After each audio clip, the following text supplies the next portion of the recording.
Batgirl issue 39. Cecil Castellucci writing with Carmine Di Giandomenico on the art. This is continuing the Oracle story with the terrible trio and all that Yeah, stuff. and Evil Oracle. Yeah. Batgirl like sort of whips up or I'd say new suit. It's basically just the suit she had before, remade. But reinforced and whatnot. And yeah. But we get a tour of Burnside in this issue, and it's definitely Brooklyn. Like, without a doubt. Having not read the Burnside stuff all the way through. It's the Brooklyn to Gotham. Yeah. So the way that, because she gets sent out there by the politician lady, and because someone else in the campaign won't go out there, she's like, oh, you might as well be going to, across the world. But Babs, that's her old stomping grounds, and she gets out there, and just the talk of gentrification and the neighborhood kind of losing its identity, but it's also kind of good because other things are happening.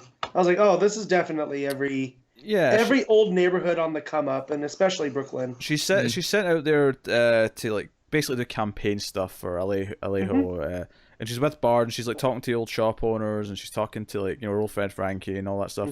I will say there's a cruel tease at the start where like it turns out to be a simulation that Oracle's running in like her system.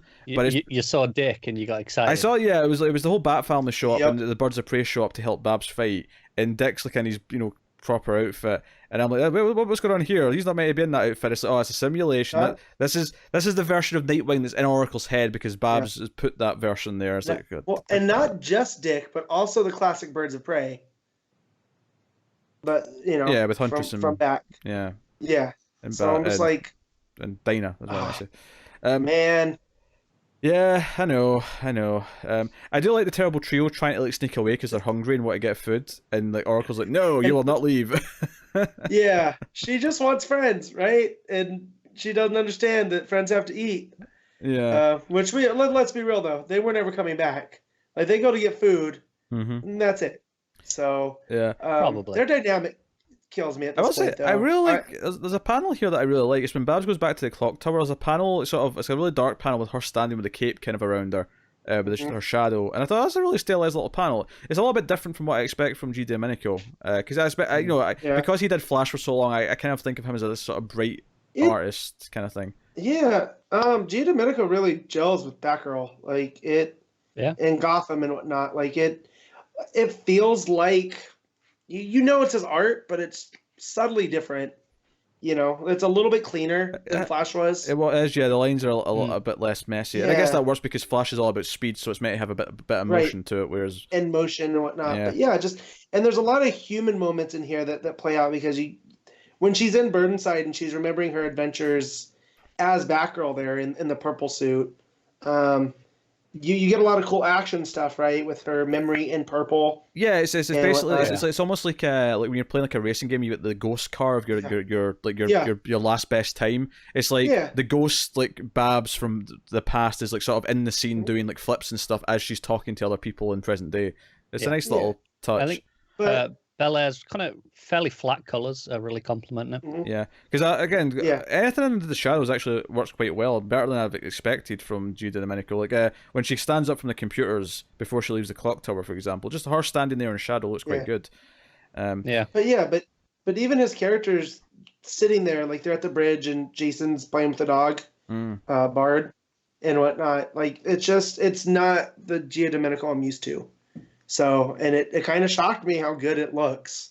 Yeah, and the villains decide to hurt Babs and like draw her out. They're going to like attack Burnside because it means something to her. So that's kind of like the big cliffhanger at the end. It's them burning parts of Burnside. A bat symbol into Burnside.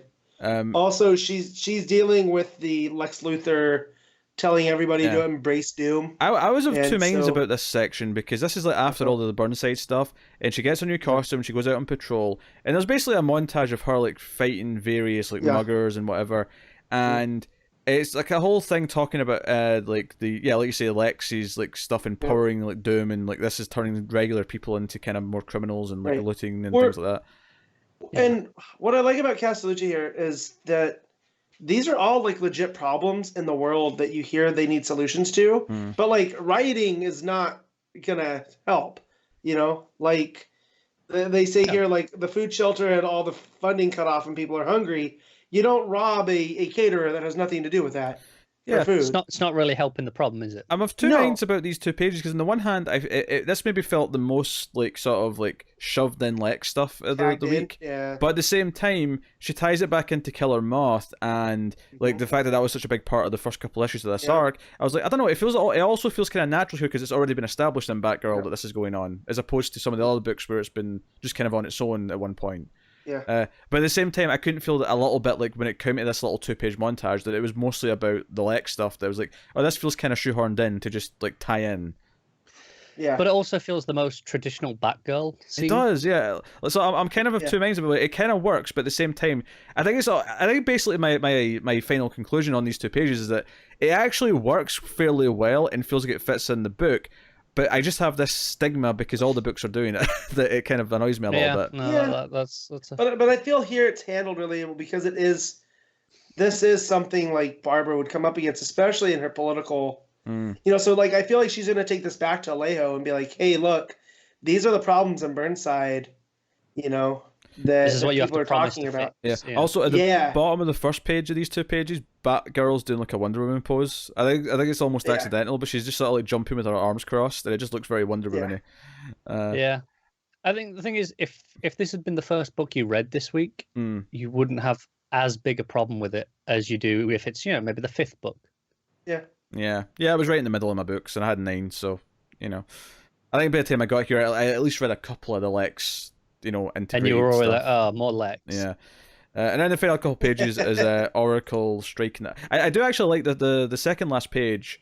I like a lot. It's because the background's all the flames, but you see it play out like them like sort of like building up to it. So I like that the bottom pile is just the flick of the match.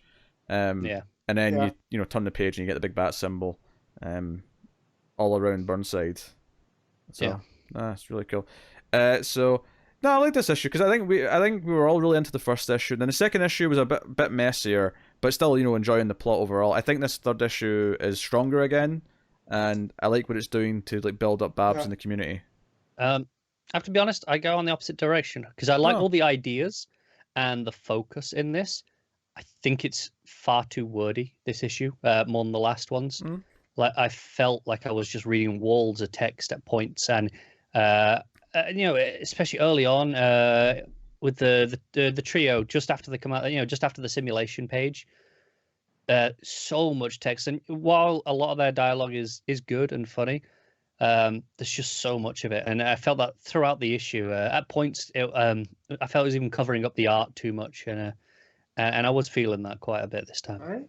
I didn't mind it, but I liked a lot of what I read. Like I like this direction for Babs. Yeah, so I wasn't feeling it too bad. That's the thing. I like the overall stuff, and there's no like particular lines of dialogue that I dislike because of what they say.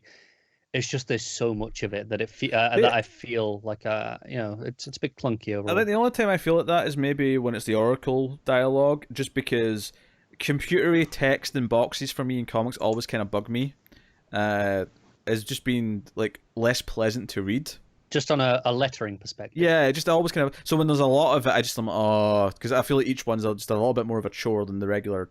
It's basically the opposite of when it's like the really handwritten like lettering, you know, the cursive that I hate. I can see that in some things. This one, I don't know. This the font's still relatively normal. It's you know it's a bit more straight lines compared to, you know, a little bit looser as the regular font. So you can tell it is okay. It's mechanical.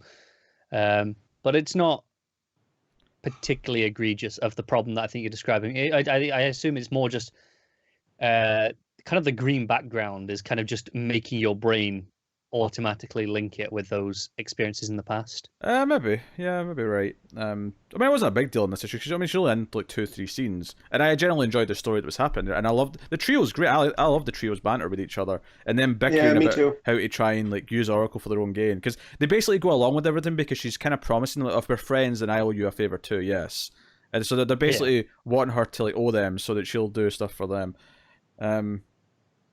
But no, I enjoyed this issue well enough. I think Batgirl it somehow survived multiple creative changes in Rebirth or since Rebirth, and seems to come out fairly solid each time without feeling too diminished, which is impressive. So, no.